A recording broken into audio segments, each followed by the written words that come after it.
Good afternoon, everyone. I'm Damon Wilson. I'm Executive Vice President here at the Atlantic Council. It's just a delight to welcome you today. This is the Atlantic Council. We're used to hosting prime ministers, presidents, foreign ministers, some of your own, but it actually takes Ambassador Nuland, it takes Toria to rock our house. We have a full house today. We're delighted to welcome you here to our conversation with Ambassador Nuland toward a transatlantic renaissance, ensuring our shared future. I particularly want to welcome you, Toria, welcome you to the Atlantic Council. We're delighted to host you for your first public speech as Assistant Secretary on the heels of your recent visits to Europe. We're delighted that you decided to come here to offer your thoughts on a vision for a transatlantic strategy. I think today's turnout is a testament to the issues that are at stake, the issues on the agenda, but it's also very much a testament to this remarkable woman.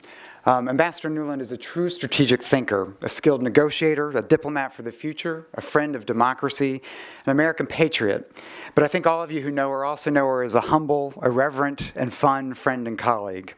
I also want to welcome the tremendous turnout we've had among the diplomatic corps. Thank you for being with us this evening.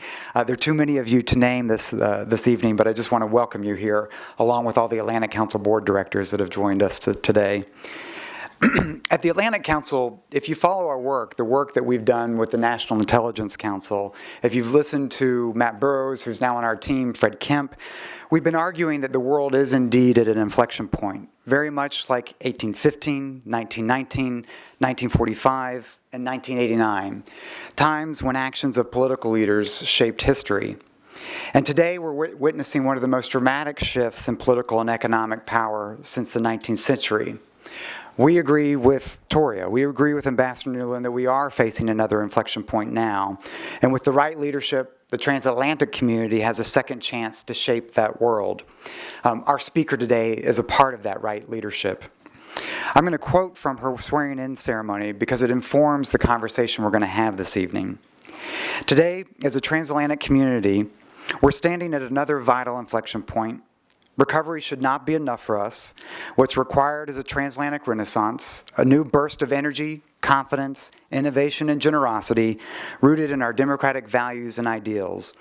When so much of the world around us is turbulent and unmoored, we have to be that beacon. Together we must lead, or we will see the things that we value and our global influence recede. It's a powerful message. It's an important message, and frankly, it's a clarion call to action for the Atlantic Council itself. So as I turn to introduce Ambassador Nuland, I get the sense that almost everyone in this room actually knows her very well already. And while I like to think of Toria as my mentor, I think I share her as my mentor with half of Washington. We had the opportunity to work particularly closely together when she was Deputy Perm Rep to NATO, and I was serving in the office of NATO Secretary General Lord Robertson. In fact, we often shared a baguette lunch every Friday to strategize on key issues on the agenda. But it was on 9/11, and frankly the next 24 hours, as we worked hand in hand in advance of the alliance invoking Article 5, declaring the attack on the United States as an attack on all allies for the first time in the alliance history, that I'm left forever remembering Toria's leadership, her resolve, her clarity, her calm, her determination. She was a source of inspiration and something that I will never forget in my career. Ambassador Nuland began as a Russia expert first, then she mastered Europe, and now she's become a global strategist.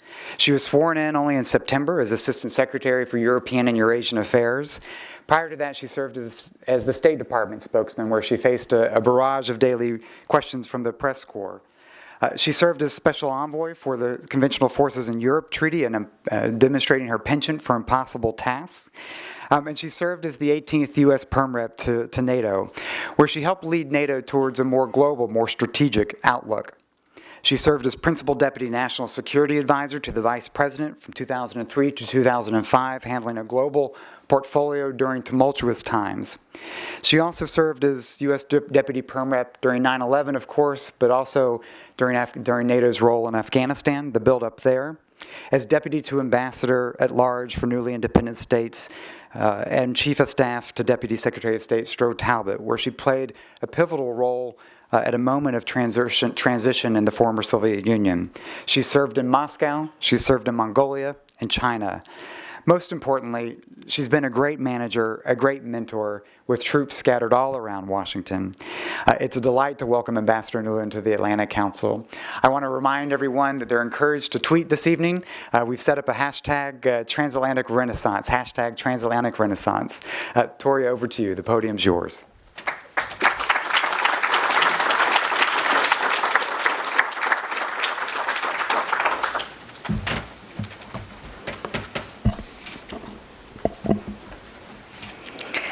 Thank you, Damon.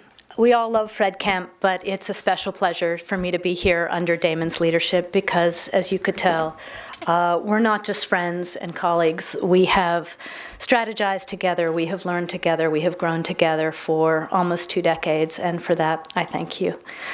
I am so pleased to be here in the brand new offices of the Atlantic Council. Under Fred's leadership, and thanks to the creative energy of 2 of my favorite Wilsons, both Damon and Ross, both collaborators and friends for many years, the Atlantic Council has had its own renaissance as a vital center of transatlantic conversation on all of the key global issues, from economics and energy to the Middle East and Africa and Asia. You guys are making it cool to be a Europeanist again, and for that, this aging Europeanist thanks you. It is no accident, as Damon said, that I wanted to give my first speech as Assistant Secretary of State for Europe and Eurasia here at the Atlantic Council, because today I want to talk about the same thing that the Atlantic Council is talking about doubling down on the transatlantic relationship. I know, once every 4 years, or perhaps around here once every 4 days, somebody in a position like mine shows up here to talk about why Europe still matters and how important we are to each other, even as all the headlines are screaming about the Middle East or some other troubled area of the world.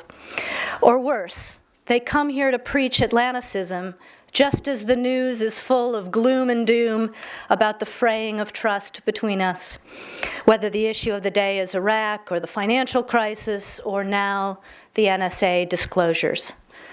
But none of these bouts of turbulence changes the fundamentals. America needs a strong Europe, and Europe needs a strong America. The greater the transatlantic and global challenges, the more important it is that the United States and Europe address them together. No other nations will step up if we don't. Yet other nations will and do join us when we, as a transatlantic community, lead the way and give collective action our shared seal of approval and our involvement and commitment.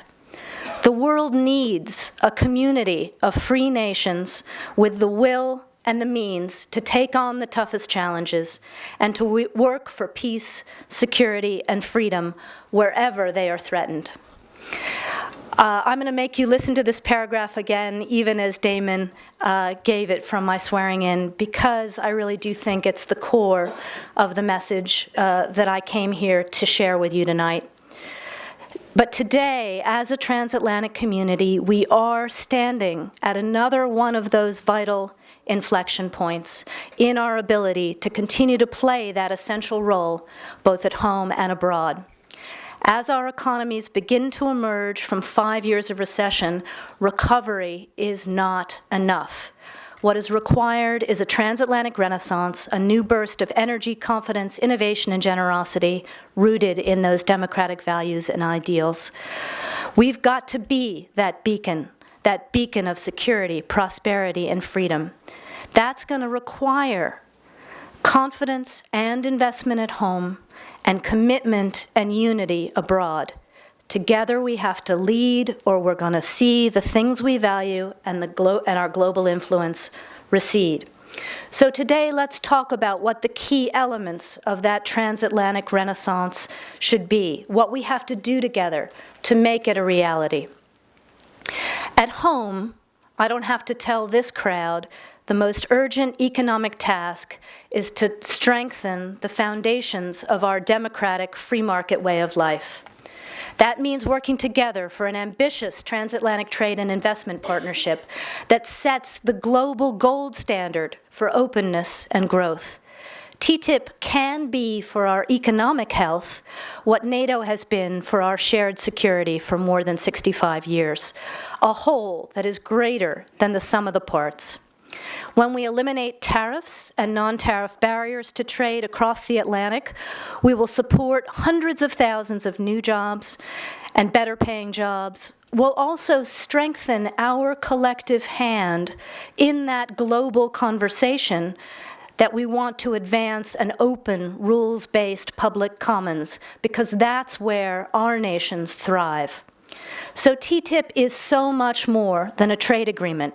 It's a political and strategic bet that we're placing on each other and on our shared future.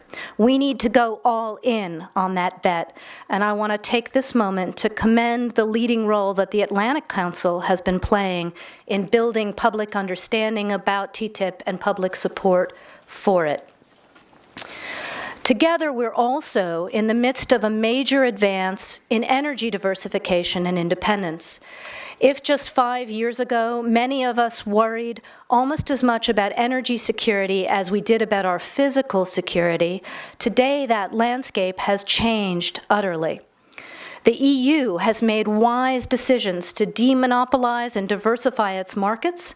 Member states are investing in renewables, in LNG terminals, in new pipelines and interconnectors, in shale gas and nuclear power. And the US is also a major investor in many of these European projects. For our part, America has increased its own oil production by 35% and our gas production by 25%. The United States is now the top natural gas producer in the world. But there's much more to do. To complete the map of energy security in the transatlantic and Eurasian space, now is the time to be innovative and to be generous with each other. We have to spend the money to build the regional interconnectors, to buy each other's technology, to share access to critical infrastructure, to export to each other, and to continue to help neighbors resist monopoly practices and political intimidation. The energy renaissance could in turn unlock new opportunities in our 25-year-old project to build a Europe whole, free, and at peace. With the discovery of significant gas resources off of Cyprus, the Cypriot Foreign Minister Kostolidis has publicly predicted that gas could play as important a role in healing the island's divisions as the coal and steel industry played in 1949 between France and Germany. The United States is impressed by the commitment of the two Cypriot sides, led by President Anastasiadis and Turkish Cypriot leader Erolu, over recent months to work together for a truly bizonal, bicommunal federation on the island. We also very much appreciate the support of Turkey and Greece for a mutually acceptable settlement between the parties. Today, both the leadership and the shared interest are in place for a comprehensive settlement. This moment must not be squandered. And a settlement will have benefits far beyond the island. It'll also have a profoundly positive effect across the Eastern Med, and we know we need more good news in the Med and on NATO-EU relations. 2 weeks before the EU summit in Vilnius, it's also a historic moment for Ukraine, Moldova, and Georgia. And I welcome their ambassadors here today. All three countries have made advances in rule of law, in democracy, in market openness in order to meet the EU's strict conditions for association agreements and the deep and comprehensive free trade area.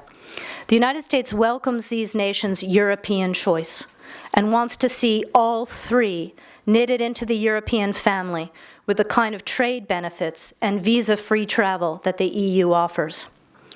Ukraine, in particular, has three last steps to meet the EU's tough conditions: passage of judicial and electoral reform legislation, and the release of former Prime Minister Tymoshenko from prison for medical treatment.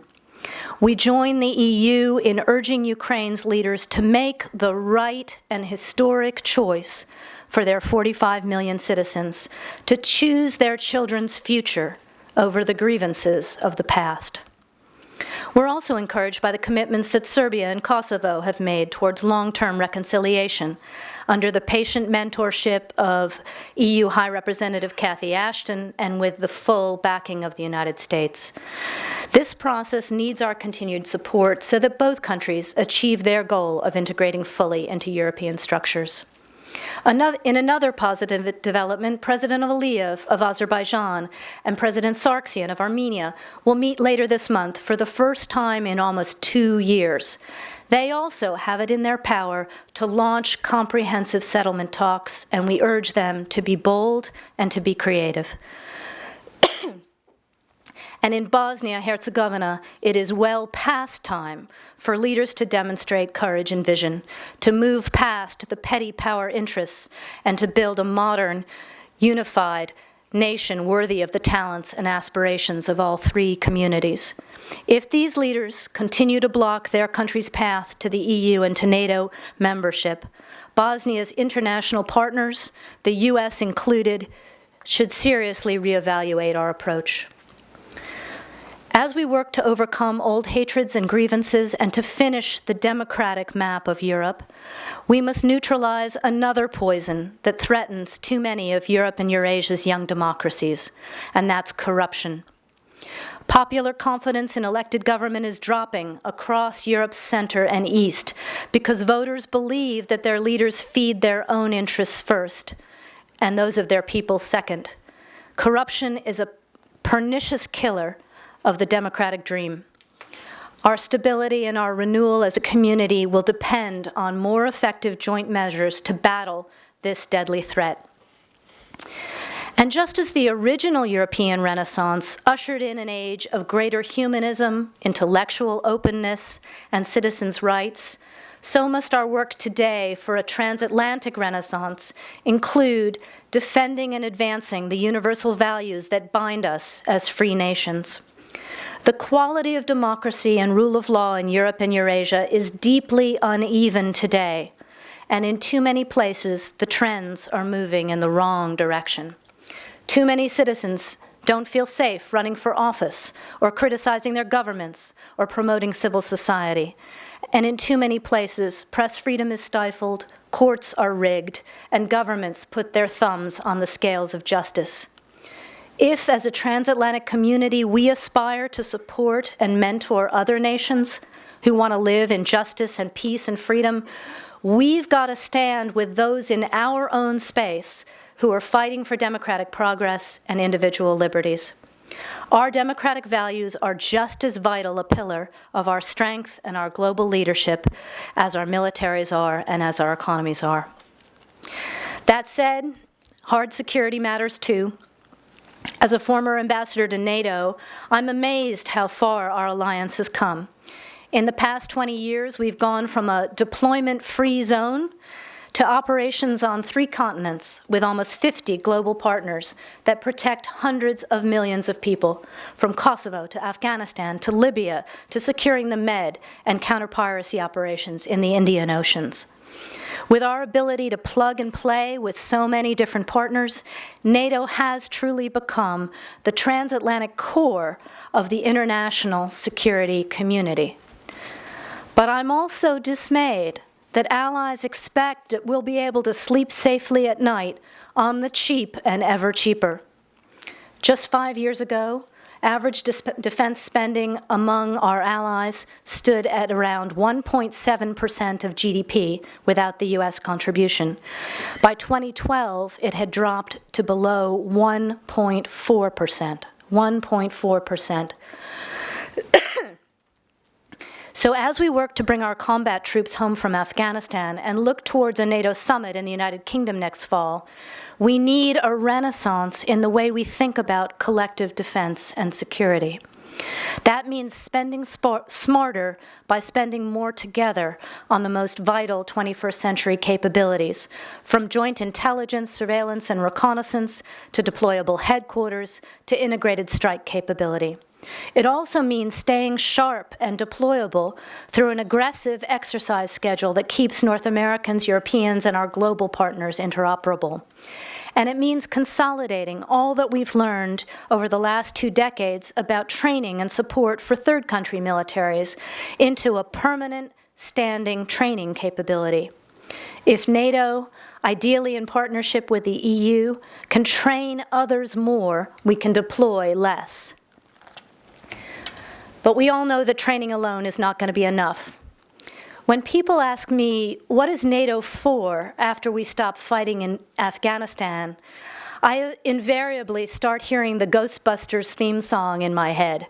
Who you gonna call? The question for us is, will we be ready? Will we be willing to answer that call whenever and wherever it comes next?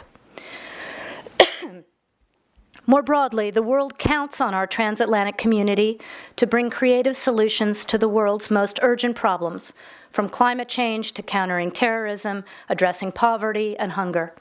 As the President has said so many times, Europe is our global partner of first resort. Today, there is no place where our experience, our ideals, and indeed our resources are more needed than on Europe's own periphery, an area that's also of vital national interest to the United States, across the Mediterranean, in the struggling nations of North Africa and the Middle East. It matters to all of us how the Arab Spring turns out. Will the preponderance of people there eventually live in freedom, in prosperity and peace, or will tyrants and terrorists prevail? So the investment that the transatlantic community and other nations make now will have an impact on the outcome. From Libya to Tunisia to Egypt to Lebanon to Iran to Syria to our work to support Middle East peace, the United States and Europe are stronger when we share the risk, share the responsibility, and yes, share the financial burden of promoting positive change. But that too requires leadership, including making the case to our own people that our fates and those of our neighbors are intertwined. In today's interconnected world, our strength at home and our strength abroad are a package deal. And I firmly believe that when we can find common purpose with Russia, the whole world benefits. When we take nuclear and chemical weapons out of service together, we're all better off. So we can't stop working to find areas where we can bring Russia to the table. We should, for example, focus intensively in the coming years on increasing two-way trade and investment between the United States and Russia, and indeed between Russia and the EU, by reducing tariffs and other barriers wherever possible, and by connecting our people and businesses at the regional level. We should also focus on spurring educational exchange, innovation, and entrepreneurship, so that the next generation of Russians and Americans grow up as partners and friends, and they lose those zero-sum glasses of their parents. But even as we seek to build ballast and mutual benefit into our relationship, Americans will never sugarcoat it when we disagree with the Russian government's treatment of its political opposition, of the free media, of NGOs, or of members of the LGBT community, not to mention some of its foreign policies. Nor can we fall victim to a false choice between our interests and our values. For us, those are also a package deal. At this stage, no doubt some of you are thinking again about the wave of disclosures and allegations regarding the NSA. So let me return to that for a brief moment.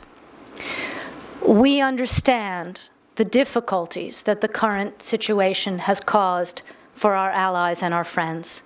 The President is determined that we will get the balance right between our citizens' security and their privacy. He has ordered 2 intelligence reviews, and we're also having intensive consultations on a bilateral basis with allies on this topic. But make no mistake, the intelligence work that we do together, much of it jointly with allies and partners, has foiled terrorist plots on both sides of the Atlantic and kept all of us safer. So the work we do together now to restore trust and restore balance has to be coupled with also standing together to protect the gains we have made since September 11th, 2001, including the Terrorist Finance Tracking Program, the Passenger Name Recognition Program, and the Safe Harbor Arrangement. As Americans and Europeans know better than anyone, there can be no liberty without security, just as there can be no security without liberty. If we continue to work together, we can and will strengthen both. So in closing, let me go back to where I began. It should not be enough for us to simply recover as a transatlantic community. We can and we must make the investments now in each other and in our way of life to continue to play the leadership role that the world needs and expects of us in these complex times. America and Europe have tried going it alone at various moments in our history, and the results are rarely good. We need each other to be our best, and we're at an inflection point. Those who want to live in peace and freedom around the world are looking to us for a transatlantic renaissance. I believe that renaissance is within our grasp. For almost 70 years, the transatlantic community has been the rock on which the world order rests. Our challenge on both sides of the Atlantic is to ensure that that remains the case. Thank you all for being with me tonight.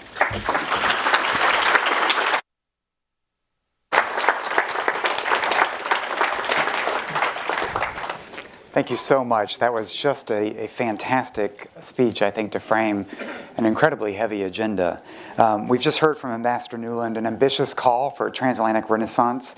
I'm going to pull out a couple of items. TTIP can be for our economic health what NATO has been for our security. It's an all-in bet in support of TTIP, outlining the issues, the opportunities now from energy security, the opportunities of really resolving some of these conflicts that have been plaguing Europe for decades, tackling corruption head-on as something, a pernicious killer of democratic dreams, and democratic values just as vital as a pillar of security and economics, a renaissance in security, a real focus on Europe's own periphery and this common purpose with Russia. I want to get into these issues in our conversation and bring in the audience thereafter. But let me start with where you began and ended, with this concept of a transatlantic renaissance. This is a pretty heady, a pretty ambitious call at a time when the pundits, and you read any newspaper, magazine, are focusing much more on the economic malaise, issues of political leadership in Europe, not to mention the defense challenges that you outlined yourself, and now the relationship that's buffeted by the NSA revelations. How do you take this idea of an ambitious clarion call for a transatlantic renaissance and pursue that against the reality, the backdrop of a sense of an empty tank of gas in the transatlantic partnership from some perspectives?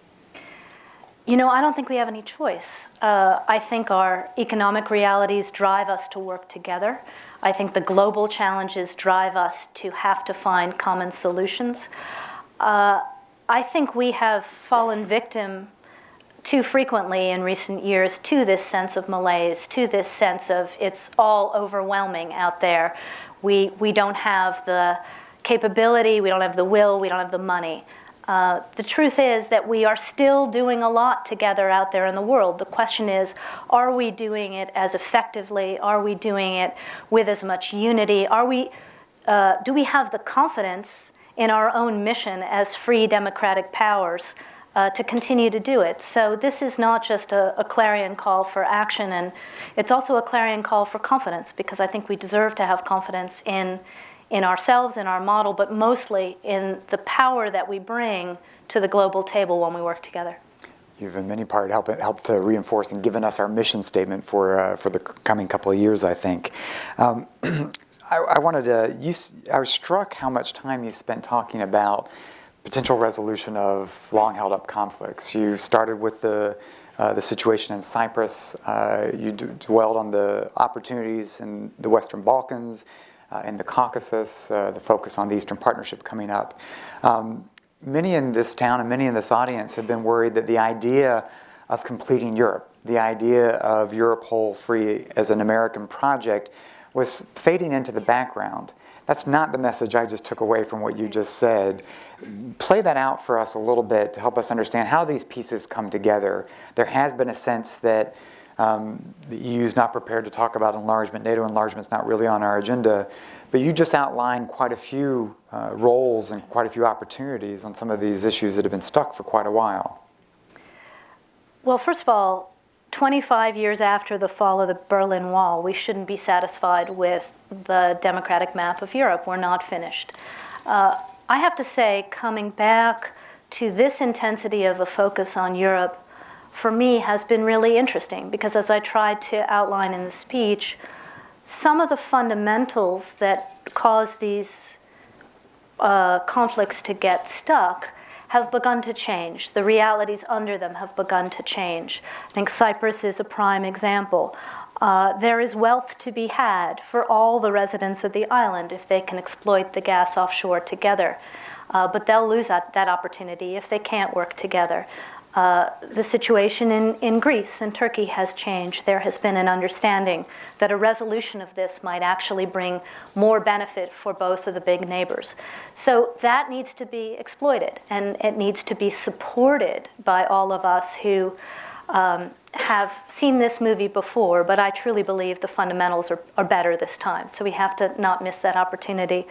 I also have been really impressed, I have to say, with the Eastern Partnership. I think a lot of us in the United States we understood the goal, but we didn't really understand how potent and persuasive the actual mechanisms of change the EU was offering, particularly to Moldova, Georgia, and Ukraine, would be. For Ukraine, for example, everybody's watching, will they make the right choice in the end game?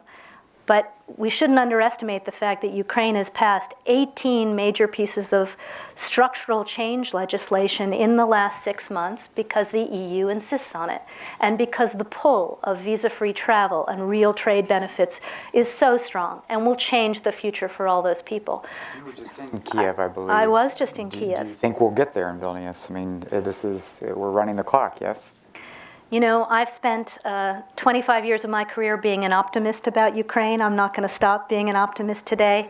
One of the things that really struck me, Damon, I have to say, was how much the political conversation, the social conversation, the popular conversation has changed. All the major streams in Ukrainian society want Europe now, whether you're talking about the business community, whether you're talking about young people. Even the vast majority of politicians understand that Ukraine will be richer, freer, stronger with Europe. It's simply a question of whether some of those difficult issues can be overcome, some of the old grievances can be set aside in favor of the future. We hope Ukraine's leaders make the right choice. Only they can make that choice, though. Let me take that a step further. You talked a lot about, I think, common purpose with Russia and the benefits in the relationship when we find common purpose. Yet for many of the countries in the Eastern Partnership, this has been a bit of a tumultuous path as they've faced some challenges, whether it's through bans on imports or other issues meant to influence decisions. We saw this in Armenia in particular. It's happening in Moldova. How do you think about achieving and pursuing what you laid out, this effort to achieve common purpose against the backdrop of what the EU has been bumping up against with the Eastern Partnership? Look, again, we can't sugarcoat it, whether you're talking about bans on Moldovan wine, whether you're talking about the situation on the Lithuanian-Russian border, whether you're talking about the borderization in Georgia. Russia is flexing its muscles vis-a-vis its neighbors. We have a number of tools that we didn't have in the past to make clear that this is not the best way to behave. That was relatively controversial in this town when the administration supported Russia's entry into the WTO and worked with Russia to get over the hurdle. Some of the behavior we're seeing now is not compatible with international obligations, but we have this WTO tool. The neighbors of Russia have this WTO tool, and they're starting to use it.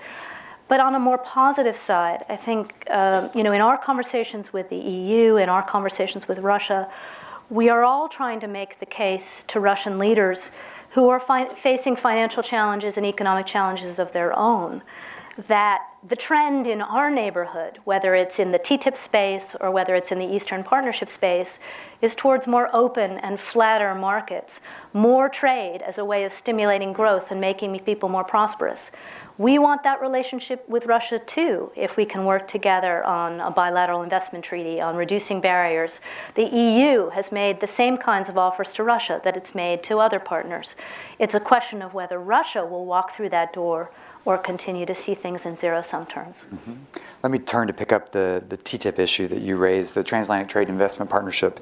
I like the way you put it. We're talking in similar terms here at the Atlantic Council. This isn't just a trade deal, but very much in strategic terms. I think you called it the potential to be the global gold standard, but it represents a political and strategic bet on each other, and that we're all in on that bet. That's certainly music to our ears here at the Atlantic Council. And I know you aren't running the negotiations. We've heard from Mike Froman about that. We're grateful for Mike Froman, all of us. Indeed, indeed. But talk a little bit about how this is going to be a hard slog at the end of the day. There's a reason why this agreement doesn't already exist. It's been out there for a while. What do you anticipate as the challenges? What's the right way to help sort of bring this to a more rapid conclusion? What's in the environment things that can help create the right mood music, if you will? Is the NSA flap a completely temporary thing?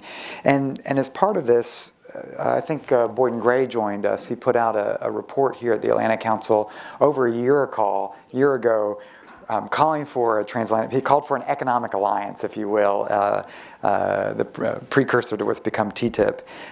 And do you see, at the end of the day, our crisis in the alliance is one of defense spending, intimately linked to economic growth? We're not going to see much change there. Do you see these things as interacting, what we're trying to do with TTIP and what our NATO agenda will be as well? I think that was about 18 questions, Damon. It was. I apologize. Look, I don't think anybody should expect that we're going to do TTIP overnight, or that we're not going to have our rough moments and choppy waters. As you said, it would have already existed. But one of the things that's been interesting is that in the US-EU partnership, in the area of new technologies, green technology, some of the nanotechnologies, some of the new things we're doing with science, we've made a concerted effort as we get into new products, new regulations, to build them together so that we don't end up with what we have in auto manufacturing or in agriculture, where we have completely different standards on opposite sides of the Atlantic. And when you build it together, things move so much more quickly and efficiently across the Atlantic, and everybody benefits. So we want to use that example to convince folks that we're going to be stronger and we're going to do more together if we reduce some of these barriers. The ones that are technical, the ones that grew up in industry for country-specific or market-specific reasons ought to be relatively straightforward to work through. The ones that are cultural are harder. The ones that are cultural are harder, just as it's been hard within the EU to have individual cultures while having a common culture. So we're going to have to just dig in and work through it. I think we're at the early stages. You asked what will help. I think we need more organizations like the Atlantic Council, who are bringing stakeholders together, who see how much their businesses will grow, who see how much opportunity will grow, how many more jobs will grow through this agreement, to stand up for it, to explain it. We need more stories at the micro level. When I used to do press work, I used to talk about explaining it to the kitchen table, explaining it to your mother. We are challenging each of our ambassadors in the 28 EU countries to come up with concrete examples where a car will be cheaper. As Kerry said in Warsaw, hams will fly back and forth across the Atlantic if we can do this, and to create constituencies. And we need to do that not just at the national level, but at the regional level. So we encourage what you're doing. And obviously, we're not going to have more money for defense spending in the short term. Let's hope that our economies begin to grow and we can do more with more over time. But that's why we got to spend smarter. And we're talking to allies about whether Does everybody have to have everything, or should we have more regional configurations? Should we buy more jointly, as we've already done, or in small groupings with the NATO platform or the EU platform in support? So all those things are needed. I just add a word. You're probably aware we recently put out with Bertelsmann a report on TTIP and the 50 states, and it essentially broke down the benefits per state. And we found that one conversation with a local paper in South Carolina leads to major stories about TTIP because the numbers are quite compelling. So we're now in the process of doing a second report that breaks down the benefits of TTIP by congressional district. That's great. So we're trying to do our part. Can you do it by EP parliamentarians district? I think that'll be helpful too. We'll look That's to a our European challenge. counterparts to Yeah, take that up. Indeed, yeah. it's the right challenge. I want to turn to the audience soon, but let me come back to the global agenda first. I'm not sure if folks in the audience are aware, but one of the innovations you've done as Assistant Secretary is you've actually appointed a Deputy Assistant Secretary, a deputy in your front office, who not only has a portfolio as part of Europe and the South, but the Middle East, covering the Middle East from Europe. Explain what that means, the significance of that. You highlighted the imperative of working together on Europe's periphery. Give us a sense of how you're thinking about that challenge. Obviously, you've done something bureaucratic to reflect that, but strategically, what are we aiming for here? What is the right transatlantic role to play in assisting during a historic, tumultuous transition in this region? Well, thank you for highlighting that, Damon. We have appointed as one of our 7 deputies in the European Bureau front office, Amanda Sloat. She covers Southern Europe, Greece, Turkey, but also our European Bureau's relationship with the Near East Bureau. And what this means is she coordinates the support that we are seeking from European allies and partners in our common efforts in all of those North African and Middle Eastern missions that I mentioned, from Libya to Egypt to Syria to Tunisia to broader Middle East peace.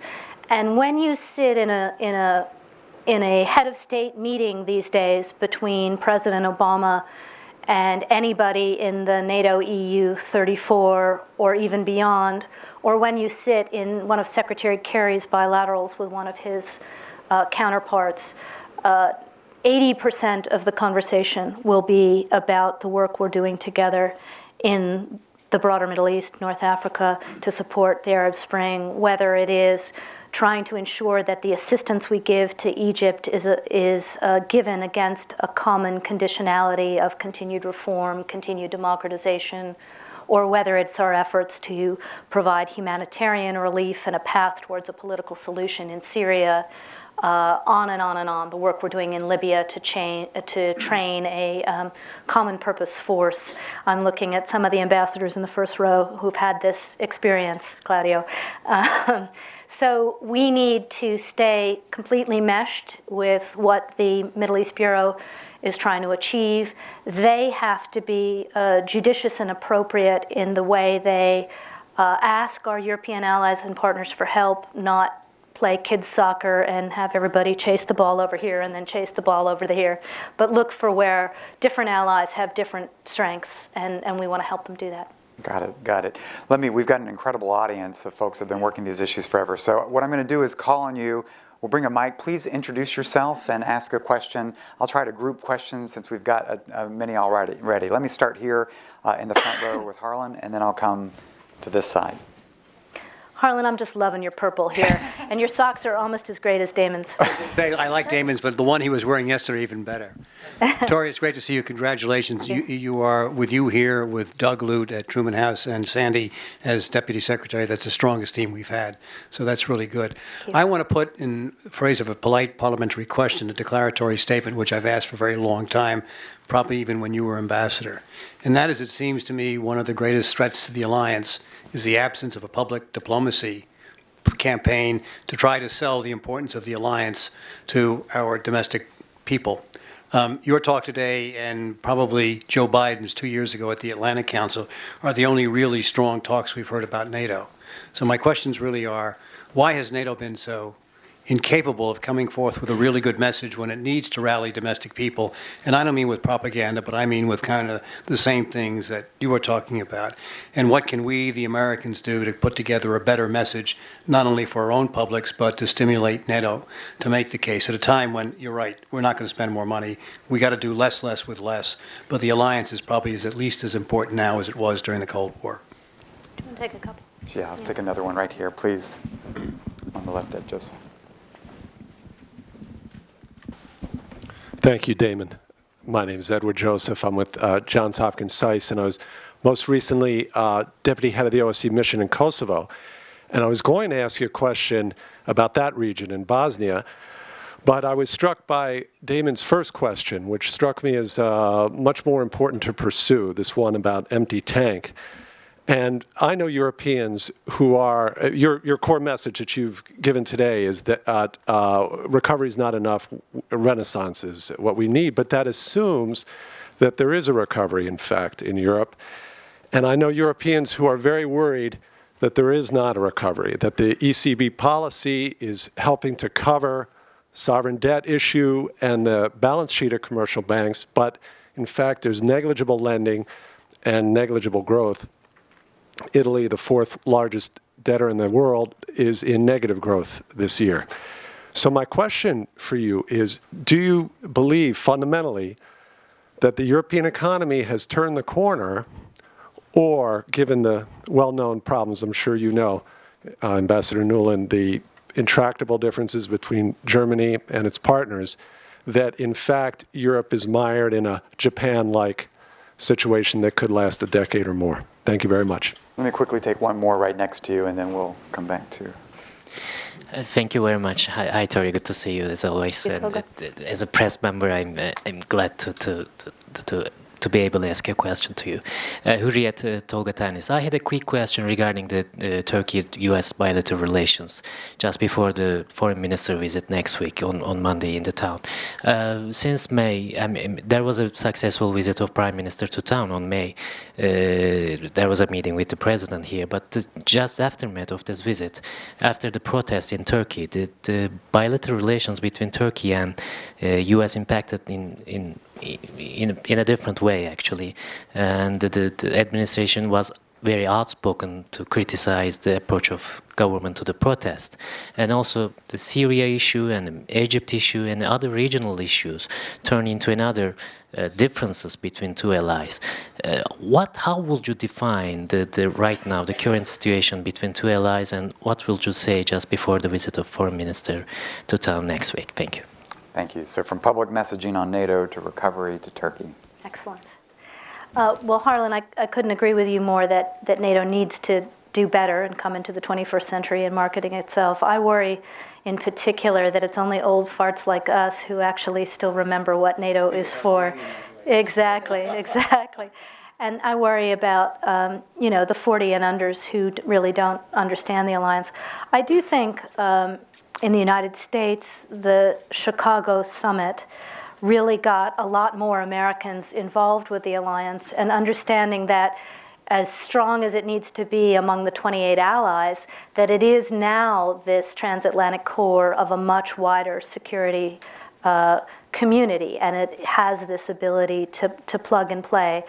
But I do think, the EU has courses in every university that teaches students how the EU works. We've sort of, that similar function has atrophied on both sides of the Atlantic with regard to the alliance. Model NATO is a boutique sport for real nerds now. So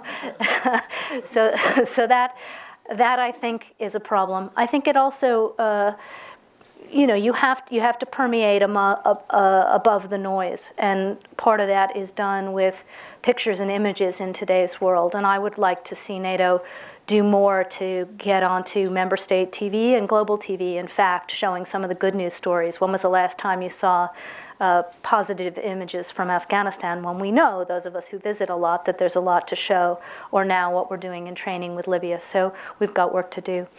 On the economic recovery, all I can say to you is that Europe largely believes it has begun to recover. and is continuing to make the structural changes at the EU level and at the nation-state level that are necessary. There is obviously much more work that needs to be done.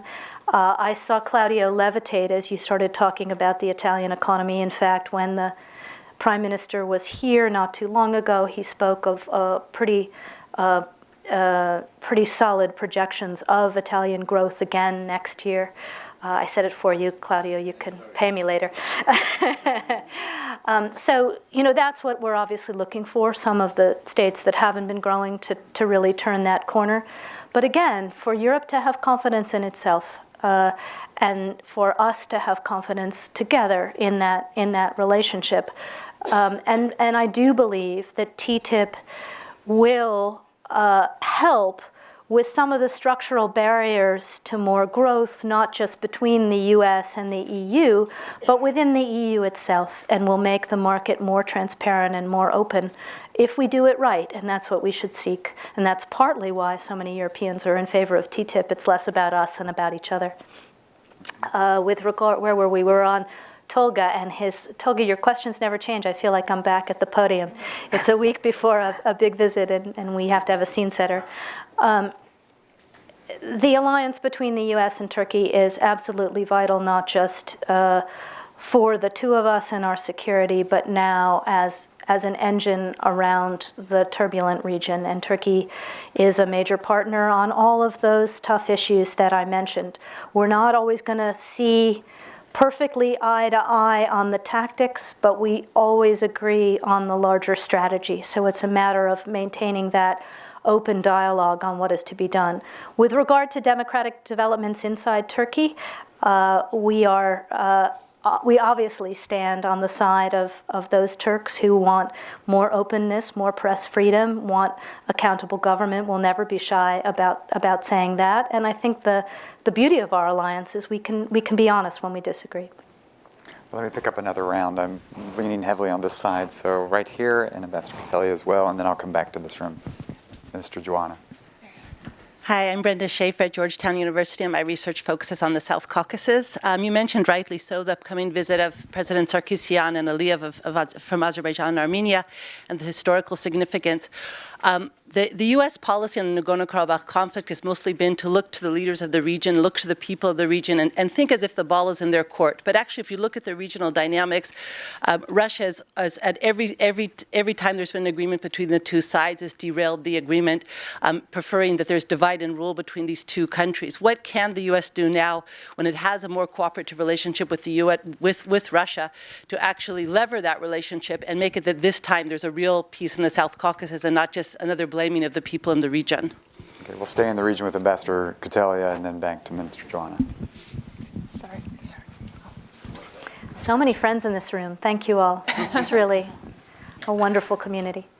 Thank you. It was a great speech and very encouraging, particularly to hear again the concept of Europe whole and free and at peace, which we were not hearing quite often in the last period of time. And I have a number of questions, but I will ask only one. I will not ask question about the NATO enlargement, etc. My question is only about the Europe whole and free and at peace element of this concept. While we have a problem of the Russia veto with the OSCE or UN engagement in terms of the peace process in the region, what is your strategy towards more increased U.S. role of maintaining peace or proactively preventing things from the deterioration? Thank you. You're talking particularly in Georgia? In Georgia, as well as in the European part of the crisis, where there are a number of them. Please.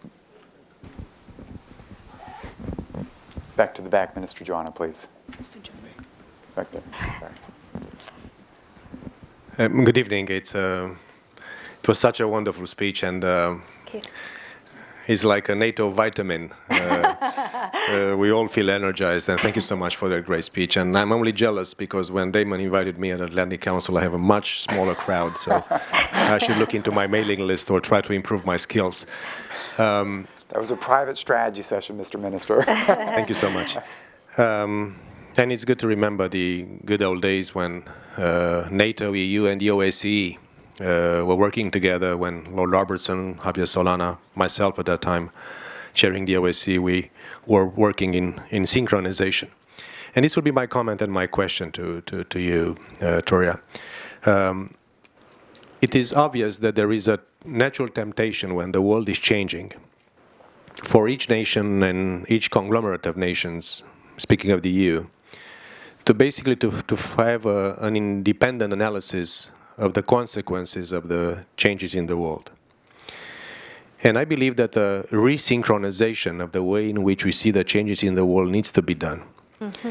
And I think that instead of, but not instead, as a complement to the natural pivot of America towards Asia, which is a natural consequence to a shift in the world. This is something that you should do. Rebalance. We want to have in Asia what we already have in Europe. I have to just. I would really ask you to consider the possibility for Europe and America to pivot together towards Asia, towards Eurasia, and of course towards the greater Middle East. So most of the challenges to our security and our prosperity will be coming from this tectonic fracture zone of the world, which will continue to be there after we leave Afghanistan and everything else. And I think that a beginning of strategic thinking together on the way to the European elections of next year, we'll have a new team in Europe starting next summer. We'll have our summit in London in early September. You'll have midterm elections sometime next fall. I think we could really resequence and start to pivot together. And my question is, as we are doing in Romania with the Aspen Institute and with other friends in Europe and in the US, we are rethinking about the new Silk Road strategy. And I think that one of the pieces of the greater puzzle will be for the US to look into the older New Silk Road strategy a few years ago with fresh eyes, as we'll be trying to convince our European friends and allies to look to a European New Silk Road strategy as part of the greater Middle East strategy. Because as we leave Afghanistan, and as we'll be seeing, this is also a way to talk to Ukraine, hopefully, being at a meeting with history in the next few days. I strongly believe this is something quite important, and this is something I will press very hard. And the last point and the last question: there is a lot of criticism, justified, that we're not spending enough on defense. There will be a European Council on defense industry in December. I strongly believe that we should look into what I would call a smart power transatlantic toolkit. Smart power transatlantic toolkit, because we'll be needing all our hard and soft power together to solve the tremendous challenges we'll have in the greater Middle East. We'll need to stay together and put our resources, hard and soft, into a smart way, into a transatlantic smart power toolkit that I think we should start working together. Thank you very much, and great speech, vitamins, great. So I bring this back to you, or collect a few more? I think my brain's going to explode. Yes, all right. So let me start where Minister Joanna ended up, a transatlantic toolkit. Let me just say, for this audience, not that you need to hear it, but in case you still wonder, the United States supports a strong European defense. We support a strong NATO. We think they are mutually reinforcing. I would agree with you completely that with only one set of forces and limited resources, we need to do a better job of ensuring that the capabilities initiatives we're running, whether they're in the EU or whether they're in NATO, are simpatico and mutually reinforcing. So what we want is more Europe in the defense sphere. We don't care whose flag is on it or label is on it, just so that we're sharper and better together. So yes. And I would say that in terms of strategic conversation, it's interesting, again, coming back to intense focus on Europe after a little bit of a period away from me. I've been in a couple of rooms with EU foreign ministers where Secretary Kerry has joined, and that sort of intensity of conversation and friendship and partnership that EU foreign ministers have because they see each other every month reminds me of my time on the NAC, where we sort of all lived and breathed together. And so what we've tried to do is Secretary Kerry is quite interested in joining that grouping whenever it's convenient at the end of a meeting, et cetera, to leverage that synergy that you already have together, in addition to what we do at NATO and what we do in the transatlantic dinner structure. So I think we are starting to have that strategic conversation, whether it's about the broader Middle East, with all of us in the room, or key countries in the room who are the biggest contributors to the effort. And I agree with you that that's extremely important. We have talked about the need for Europe and the United States to work together on our relationship with Asia, our relationship with China in particular. And I do believe that this rebalance is not about one region versus another. It's about the fact that in Asia, we don't have as mature a set of security and economic structures as we have in Europe, and frankly, we need them with those partners as well. Over to the Caucasus, I guess I would say to Ambassador Kotelya, even as we continue to plod forward in the Geneva process, in the 5+2 process on Transnistria, I am an optimist in hoping that association agreements with the EU, the DCFTA, are really going to change the landscape for your countries such that if you are an Abkhaz, it's going to look increasingly attractive to be a Georgian.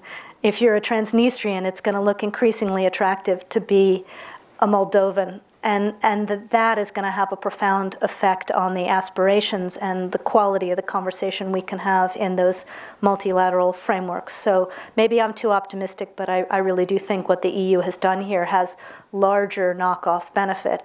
With regard to Armenia and Azerbaijan, I have to tell you I disagree violently. I think that it's partly because big neighbors have been over-involved that the conflict has not been solved. And I think if there is will and drive in Baku and in Yerevan to get this done, no big neighbor is going to be able to stop it. And that's what we want to see when these leaders launch a new process in a week. Brilliant. Good. Let me pick up Anders right here. I'll try to get a few more back here. Please. Oh, nope, you're okay? All right, then let me stay in this corner then. Sorry, Anders, I thought I caught your eye. I'm from the Embassy of the Republic of Moldova. The U.S. is moving towards the TTIP. At the same time, the country from Eastern Partnership, Moldova, Ukraine, Georgia, are going to sign DCFTA with European Union. So what's your opinion about the convergence of these two processes? And what do you think about the future possible scenario, perhaps to sign a free FTA agreement between US and those countries from Eastern Partnership that will have in 2014 a DCFTA with European Union? Thank you. Thank you. This gentleman right here, please. More women, Damon. Yes. Thank you. I'm another one of the regulars in the press briefings, so congratulations. Thank you, Tori, for doing this, and congratulations for the swift transition you are making to a new role. I want to ask about the hot issue of the day, the NSA and Snowden affair. How much damage do you think, how much real damage has it done to U.S. relations with the transatlantic partners and with Russia? And how much time and what specific action may it take to overcome the fallout? Thank you. All right, and I think the woman right here, and then the far back, and we'll try to collect this. Thank you. Back to the Western Balkans. Mrs. Nuland, you mentioned all the disputes except one, the name dispute between Macedonia and Greece.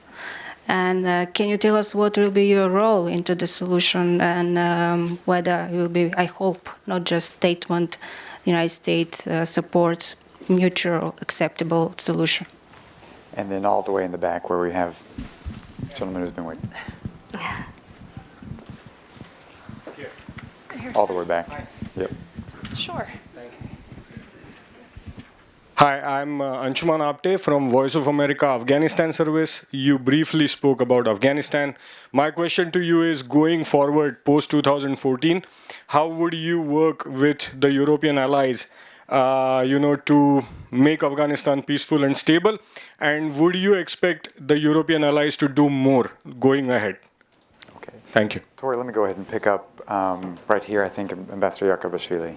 You're going to have to remind And me I think we will, of all these yep. questions. Thank you. I wanted to ask a general question, which I will, but your answer triggered the Georgia issue. It's rather disappointing to see that occupation is now substituted by borderization. I think it's a high time to bring occupation on the table as a term. I partly agree with you that the Eastern Partnership may change the landscape, but not in Abkhazia and South Ossetia, but in Russia's attitude toward its neighborhood. And then we will have a solution, not because we need to convince Abkhaz or Ossetians. They're easy to be convinced, but problem is Russia. Now, more general question is, everybody here in this room, I think I am right, expects some sort of a U.S. leadership in the region. And you are our last hope. So my question is, what are the areas that you personally will take a leadership to achieve, or to paraphrase, what you see as your legacy when you will move forward to higher posts? What will be your legacy in this particular job? What do you want to see as a legacy? All right, we're even though Ambassador Nuland comes to us from the spokesman's office at State, we're having her have a deja vu moment here. From TTIP's relationship with DCFTAs and the potential for that connection to NSA, to the Macedonia resolution, Afghanistan, U.S. leadership. Okay. Just a couple of those. And as we close down here. Thanks for asking the TTIP Eastern Partnership question. Again, as you can tell, I'm an optimist.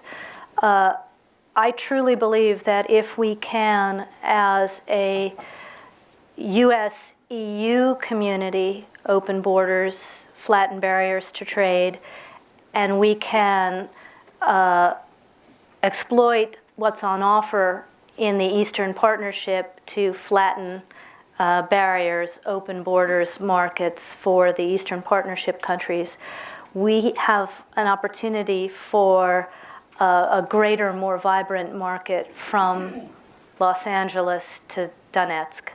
And if we can convince Russia to join with us in this open market trajectory and work with the EU on barriers to trade and work with the US on barriers to trade, then that open market vision can stretch from Los Angeles to Vladivostok.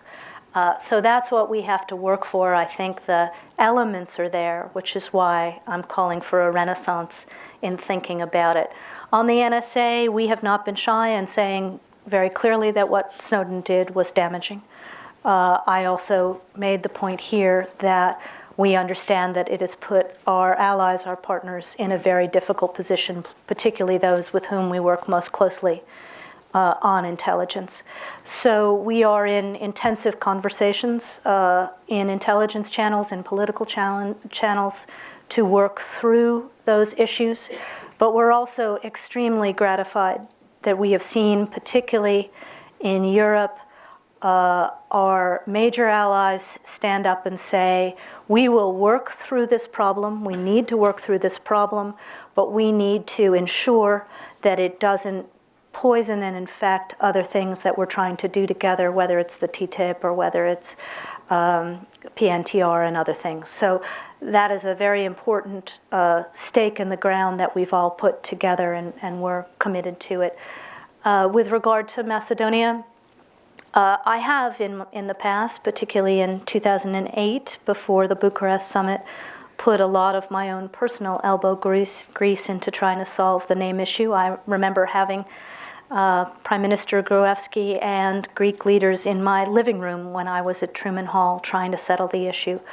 I believe there are two or more formulations that ought to be able to work for both sides. It's a matter of dialogue, leadership, and choice between them to choose, and you know the benefits that are on the table if Macedonia can and Greece can come to agreement.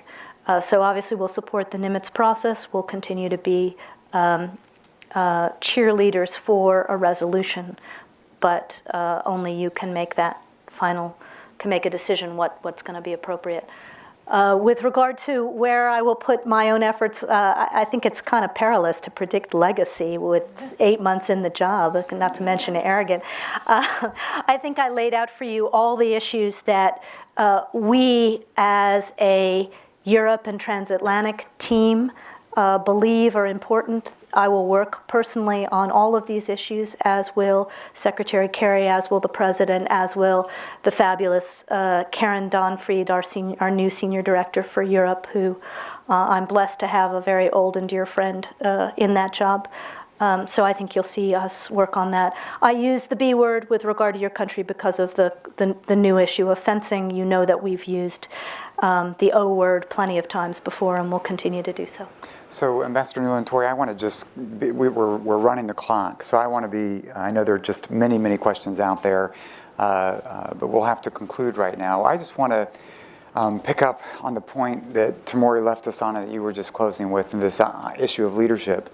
And I just want to underline what I heard tonight. I think it's pretty significant. I think many of us in this room have been hungry and eager to hear a coherent vision and a strategy for the transatlantic relationship. And that's what I think you offered us, a vision on how the United States and Europe can be, first of all, recognize the fact that we're entering an important inflection point, but not just sit back, think about how we work together to double down, as you put it, to shape that world that we're moving into, and not just through a recovery, but through a renaissance. You've laid out a strategy and an agenda that actually informs that strategy. You've put issues back on the table, which frankly we haven't heard a lot of discussion about for a while. I'm leaving this buoyed with a sense of an agenda, a sense of leadership on this issue. And I certainly am taking away many ideas for what we need to be doing here at the Atlantic Council on some of the issues that you outlined for our work. But on behalf of Fred Kemp, who is in Europe right now. Before you end, can I just say one thing before I let Damon wrap this up? Just to say, as I look out on this room, there are so many friends, colleagues, partners, smart people who we have worked with for decades. We're going to need everybody if we're going to lift this thing up and have this renaissance. So I hope you will. I appreciate the fact that everybody came tonight, and I hope you will stay in close touch with us and be our partners in working this vision and selling it. Damon. You have been tremendously generous with your time, but more importantly, with your thoughts. Please join me in thanking Ambassador Nuland on her inaugural speech here. Thank you very much.